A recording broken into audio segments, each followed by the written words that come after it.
అందరికీ నమస్కారం. లలితా సహస్రనామం అంటే కేవలం పూజ కోసం చదువుకునే శ్లోకాలు మాత్రమే అనుకుంటే పొరపాటే. నిజానికి దాన్లో మన జీవితానికి ఉపయోగపడే ఎంతో లోతైన జ్ఞానం దాగి ఉంది. పదండి, ఈరోజు ఆ అద్భుతమైన జ్ఞానాన్ని కొంచెం తెలుసుకునే ప్రయత్నం చేద్దాం. అసలు ఈ నామాలని ఎందుకు చదువుతాం? ఇవి కేవలం దేవుణ్ణి ప్రార్థించే పదాలు మాత్రమేనా? లేకపోతే మన గురించి, మనలోపల ఉన్న ప్రపంచం గురించే మనకే చెప్పే ఒక రహస్య భాష? సరే, ఈ ప్రయాణంలో మనం కేవలం భక్తి అనే పైపురని దాటి లోపలికి తొంగిచూద్దాం. సరే, ఇంక మన ప్రయాణం మొదలుపెట్టేద్దామా? ఫస్ట్ ఆ దైవత్వాన్ని ఒక పెద్ద స్కేల్లో చూద్దాం. అంటే ఈ మొత్తం యూనివర్స్కి, ఈ సృష్టి అంతటికీ ఆమె మూలం, ఆమె సంరక్షకురాలు అని ఎలా చెప్పారో ఒకసారి చూద్దాం. చూడండి, మొట్టమొదటి కాన్సెప్ట్ ఆదిశక్తి. అంటే ఆదిమశక్తి, ప్రైమల్ ఎనర్జీ అన్నమాట. మొత్తం సృష్టికి ఇదే మూలం. అందుకే అనేక కోటి బ్రహ్మాండ జనని అంటారు. అంటే కొన్ని కోట్ల బ్రహ్మాండాలకు తల్లి అని. దీన్ని బట్టి మనకేమర్థమవుతోంది? ఈ విశ్వంలో మనం చూసే ప్రతీదీ, ప్రతి అణువు ఆ దివ్యశక్తి నుంచే పుట్టింది. ఆ తర్వాతొచ్చేది చూడండి, ఇది చాలా ఇంట్రెస్టింగ్. గురుమూర్తి, గురువు రూపంలో ఉన్న దైవత్వం.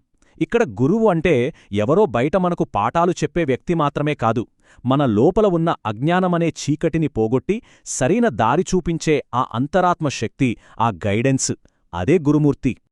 ఇక నెక్స్ట్ దండనీతిస్థ. వినడానికి కొంచెం కఠినంగా అనిపించినా దీని అర్థం చాలా సింపుల్. కాస్మిక్ లా అండ్ ఆర్డర్ని మెయింటైన్ చేసే శక్తి. అంటే ఈ విశ్వం ఒక పద్ధతి ప్రకారం నడవడానికి కారణమైన ధర్మం. ఇది కేవలం తప్పు చేసిన వాళ్లని శిక్షించడం గురించే కాదు, మన జీవితాల్లోనూ, ఈ సృష్టిలోనూ ఒక బ్యాలెన్స్ ఉండాలి కదా, ఆ బ్యాలెన్స్ని కాపాడే ప్రిన్సిపుల్ కూడా ఇదే. సరే, ఇప్పటిదాకా మనం యూనివర్సల్ లెవెల్లో చూశాం కదా, ఇప్పుడు కొంచెం మన దగ్గరకొద్దాం. మన రోజువారీ జీవితంలో మనం అనుభవించే వాటిలోకి. అంటే ఆర్ట్, మ్యూజిక్, నాలెడ్జ్, వీటిల్లో ఆ దైవత్వం ఎలా కనిపిస్తుందో చూద్దాం. మన జర్నీలో ఇది నెక్స్ట్ స్టెప్. ఒక అద్భుతమైన పదం కళాత్మిక. అంటే కళ, ఆవిడ స్వరూపం. ఈ ప్రపంచంలో మనం చూసే అన్ని రకాల కళలు, పెయింటింగ్, మ్యూజిక్, డాన్స్, పోయిట్రీ, ఈ క్రియేటివిటీ అంతటికీ మూలం ఆ దివ్య చైతన్యమే. ఇవన్నీ ఆ తల్లి మనకిచ్చిన గిఫ్ట్స్ లాంటివి అన్నమాట. ఇక్కడ ఒక అద్భుతమైన శ్లోకం ఉంది, సచామర రమావాణి సవ్యదక్షిణ సేవిత. దీని మీనింగ్ ఏంటంటే, సంపదకు అధిపతి అయిన లక్ష్మీదేవి, జ్ఞానానికి అధిపతి అయిన సరస్వతీదేవి ఇద్దరూ కూడా ఆ పరాశక్తికి అటూ ఇటూ నిలబడి సేవ చేస్తూ ఉంటారట. ఒక్కసారి ఆలోచించండి, ఎంత గొప్ప విషయమిది. అంటే డబ్బు, తెలివితేటల కన్నా కూడా క్రియేటివిటీ, ఆ మూల చైతన్యం గొప్పవి అని అర్థం చేసుకోవాలి. ఓకే, ఇప్పటిదాకా మనం బయటి ప్రపంచం గురించి, యూనివర్స్ గురించి, కలల గురించి మాట్లాడుకున్నాం. ఇప్పుడు మన ఫోకస్ని టర్న్ చేద్దాం. బయట నుంచి లోపలికి, మన అంతర్గత ప్రయాణం వైపు, సెల్ఫ్ రియలైజేషన్ వైపు మన ప్రయాణాన్ని మళ్లిద్దాం. అసలు ఈ ఆధ్యాత్మిక ప్రయాణానికి అంతిమ లక్ష్యమేంటి? అదే కైవల్యం. దీన్నే మోక్షమని కూడా అంటారు. అంటే అన్ని రకాల బంధాల నుంచి, బాధల నుంచి పూర్తిగా ఫ్రీ అవ్వడం, అల్టిమేట్ లిబరేషన్. మరి ఆ ఉన్నత స్థితిని ప్రసాదించేది కూడా ఆ దివ్యశక్తే. ఇప్పుడు చూడండి, అదృశ్య అంటే కంటికి కనిపించనిది. ఒక్క క్షణం ఆలోచిస్తే ఎంత మిస్టీరియస్గా ఉందో కదా ఈ పదం. మన కళ్లతో, చెవులతో, మన సెన్సెస్తో పట్టుకోలేని ఒక శక్తి గురించి ఇది చెప్తోంది. కాని ఆ రహస్యమేంటో కూడా వెంటనే తెలిసిపోతుంది. ఆ శక్తిని చూడలేం, నిజమే, కాని అనుభవించగలం. ఎలా? యోగా, ధ్యానం లాంటి సాధనల ద్వారా మన లోపల కలిగే అనుభూతితో, ఆ ఎక్స్పీరియన్స్తో మాత్రమే దాన్ని తెలుసుకోగలం. ఇది చాలా చాలా పవర్ఫుల్ ఐడియా, దహరాకాశ రూపిణి. దీని అర్థమేంటంటే, ఆకాశమంత విశాలమైన ఆ దివ్య చైతన్యం ఎక్కడో లేదు, మన హృదయంలోని అతి సూక్ష్మమైన ఆధ్యాత్మిక ప్రదేశంలో ఉంటుంది. దహరా, ఆకాశం అంటే చిన్న ఆకాశం. చూసారా? అనంతమైనది అతి చిన్నదానిలో ఇమిడి ఉంది, మనలోనే ఉంది. రైట్.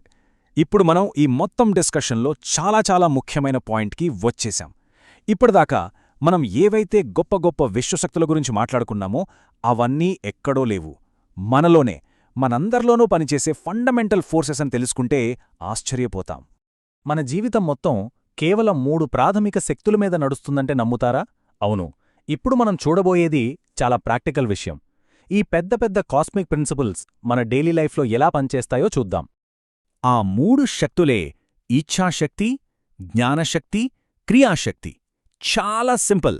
నంబర్ 1 ఇచ్ఛాశక్తి అంటే ఏదైనా చెయ్యాలనే ఆలోచన, ఒక సంకల్పం రావడం, ద పవర్ ఆఫ్ విల్.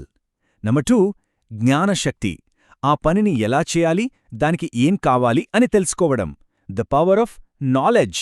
ఇక ఫైనల్గా నంబర్ 3 క్రియాశక్తి, అనుకున్నది, తెలుసుకున్నది యాక్షన్లో పెట్టడం, the power of action.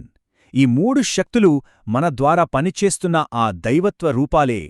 So విషయమేంటంటే, మన ఆలోచనలు, మన జ్ఞానం, మన పనులు ఇవన్నీ వేర్వేరు కాదు. ఇవే కదలికలో ఉన్న దైవత్వం, ద డివైన్ ఇన్ మోషన్. ఈ ఒక్క పాయింట్ అర్థమైతే చాలు, మనల్ని మనం చూసుకునే దృక్పథమే మారిపోతుంది. ఫైనల్గా ఈ శ్లోకాల నుంచి మనం నేర్చుకోవాల్సిన గొప్ప సత్యం ఒక్కటే: ఆ దేవత, ఆ శక్తి ఎక్కడో విగ్రహంలోనో గుడిలోనో మాత్రమే లేదు. ఆమె మన లోపల ఉన్న శక్తే. మన ఆలోచన, మన జ్ఞానం, మన ప్రేమ, మన చైతన్యమే ఆవిడ స్వరూపం. ఈ అద్భుతమైన ఆలోచనతో ఈ రోజుకి ముగిద్దాం.